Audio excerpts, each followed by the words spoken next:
Hey guys, welcome back to another video.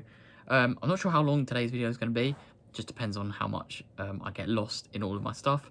But basically today's video is just going to be taking you through some of my running stuff, my favourite bits of gear that I've got, maybe like my favourite vest, shorts, socks, like race belts, yeah, the whole shebang basically. I probably won't touch on shoes because I don't know if I could pick one. But yeah, basically racing, everything to do with running except shoes we're going to go through today. So let's get into this.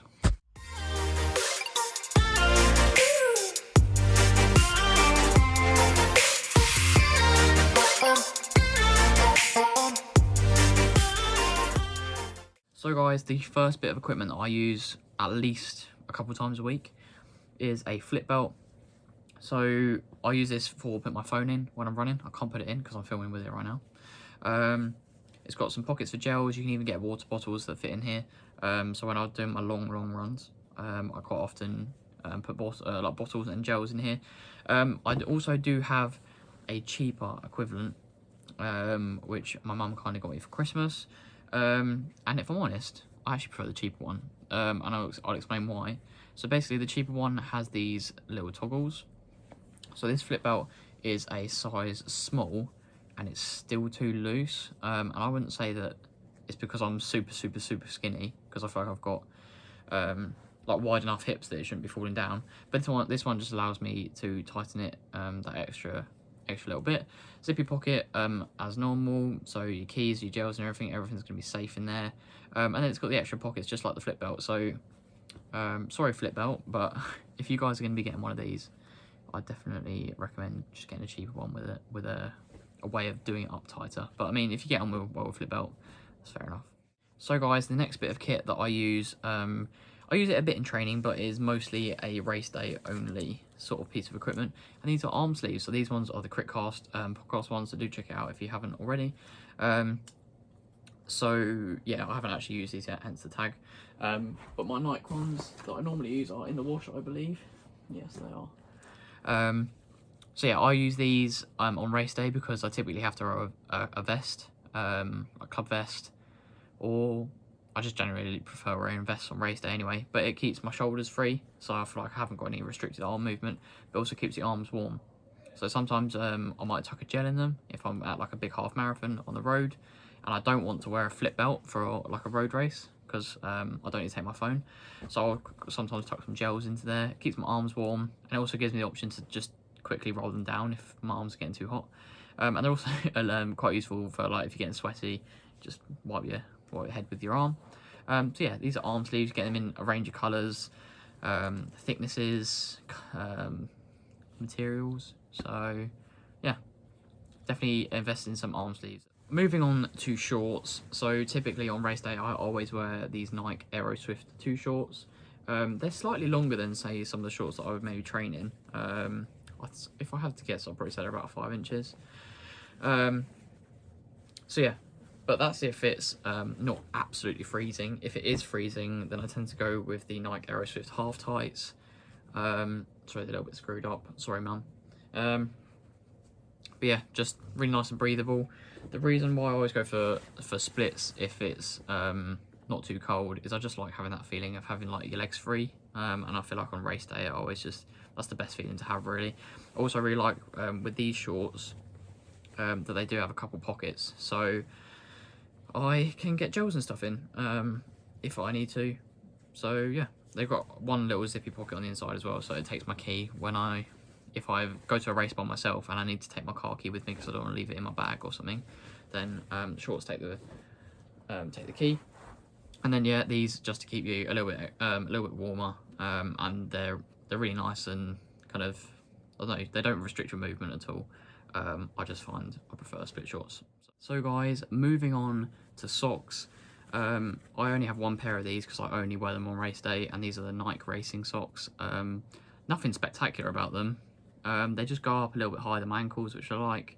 And they're a sock that I keep nice and white because I don't wear them and get them muddy in training and stuff like that. Yeah, they're nice and thin, don't give me any blisters. Nothing really special about them, to be honest. I wouldn't go out of your way to get these if you've already got socks that you like. There's nothing special about them. Yeah, I just like them, and I just like having all my stuff matching, like all being Nike. So yeah, just the Nike racing socks are what I use on race day. So guys, moving on, I wasn't going to include this because it's not really relevant to clothing, but I'm just going to talk about my gels, which gels I use on race day. So I use the Morton gels. I've got the caffeine and non-caffeinated ones, purely because I got them for Christmas even. I don't just go splashing out £40 on gels like it's nothing. But yeah, so I haven't actually tried the caffeine ones yet. I'm yet to try them. I won't be using them for anything kind of under half marathon. Half marathon is probably the only distance, the lowest distance I would use them for. But yes, they're a bit more like a jelly sort of substance than like your normal gels, which are a bit more liquidy. So it's literally kind of like jelly in a packet. They don't really taste of anything but sugar. So if you can imagine, just like kind of like taste of sugar.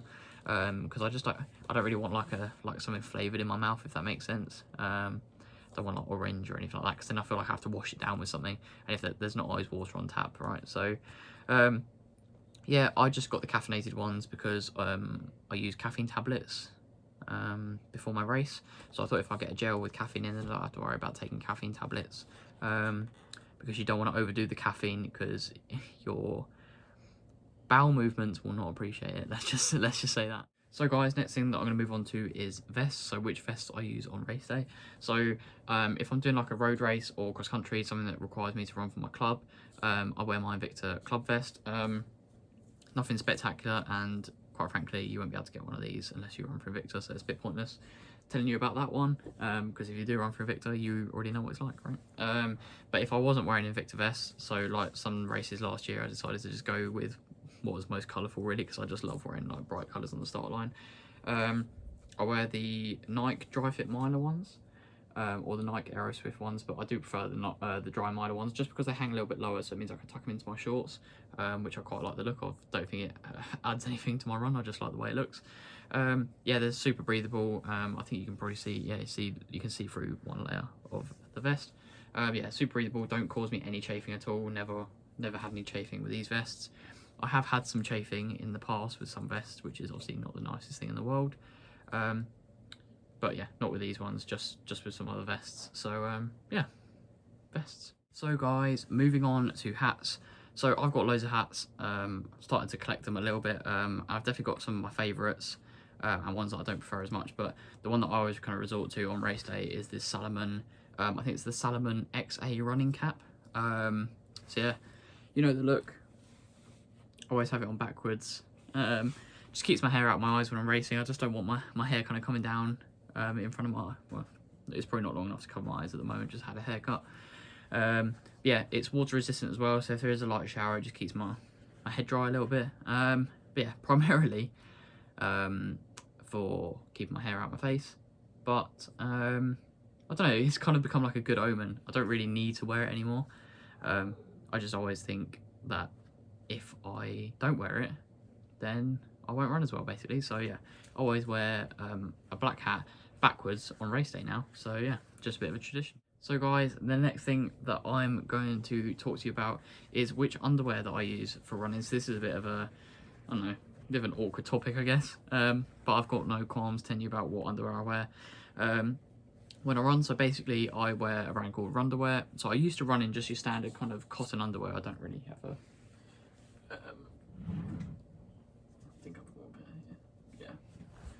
something like this, just like, yeah, just your standard cotton underwear, nothing spectacular. But I used to just find that on this bit where it kind of goes down to your legs, it was like causing me chafing on the inside of my legs. So I got a pair of underwear. I just bought one pair. They're pretty pricey. It says don't run commando on the inside. But yeah, so these are just their kind of running briefs, I guess. So it keeps your crown jewels nicely tucked in.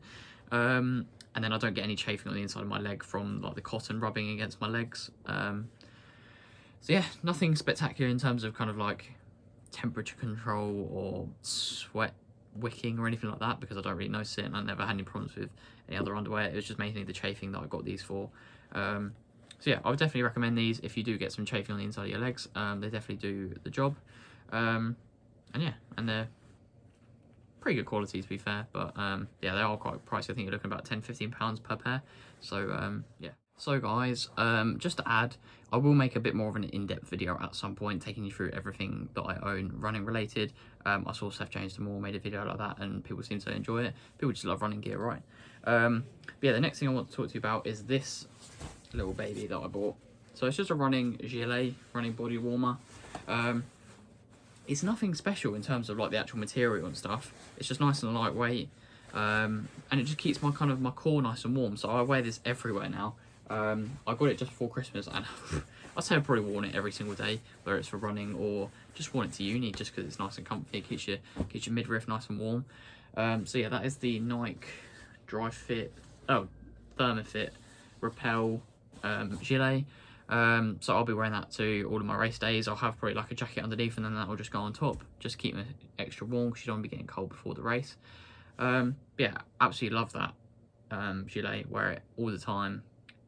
My general rule for buying stuff is the number of like the price divided by the number of uses it's going to get, and if that then brings the price down to £1 per use or under, then I generally buy it. So I think this cost me about £50, and it's already had at least 50 uses, so I'd consider it good value for money. Obviously it's up to you if you want to live by that rule. Yeah, it's what I live by, so can get expensive sometimes, but with like your running watch, I'll grab mine actually, we can talk about that next. Yeah, so I have the Garmin Forerunner 645 Music. So I got this when it first came out, so they retailed at $450. And it's got well over 450 uses. I use it every single day, and I've had it for 4 years, so you're looking at well over 1,000 uses really. But when you're first buying it, £450, but seems like a lot of money, and obviously it is, but it's good value for money because I've got well over 1,000 uses at this, meaning the price per use comes down to you're like talking less than 50p per use. So I think that's good value for money personally. If I had to pay 50p every time I went out for a run to use this, I certainly would. So yeah. So guys, just the final thing that I'm going to talk to you about is gloves. So I suffer with Raynaud's, my whole family does really. So yeah, I use just these Nike thin gloves. They're nothing special again. I would prefer to have something that keeps my hands a little bit warmer for like training and stuff, but I think like on race day I just want something light. My hands aren't really going to be the main focus on race day, so it's just something to give me that extra little bit of extra bit of protection. Yeah, just standard Nike gloves. Then, as I said, nothing special. So but yeah, I like to have all of my stuff matching. So if I'm wearing Nike for the day, I want everything to be Nike: socks, shoes, shorts, vest, hat. Well, actually not the hat, but I have got a couple of Nike hats, so I just don't really. Let me show you. Yeah, I don't really generally like the Nike hats. I have got a pink one which I do wear, but that's purely because it's bright pink, not because it's Nike. But yes guys, I hope you've enjoyed today's video. I know it's been a bit of a short one.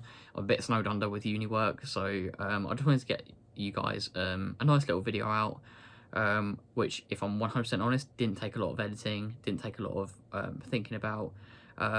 Yeah, so hope you've enjoyed today's video guys. Please like, subscribe, it's free for you, and it means a lot to me, and I'll catch you in the next one.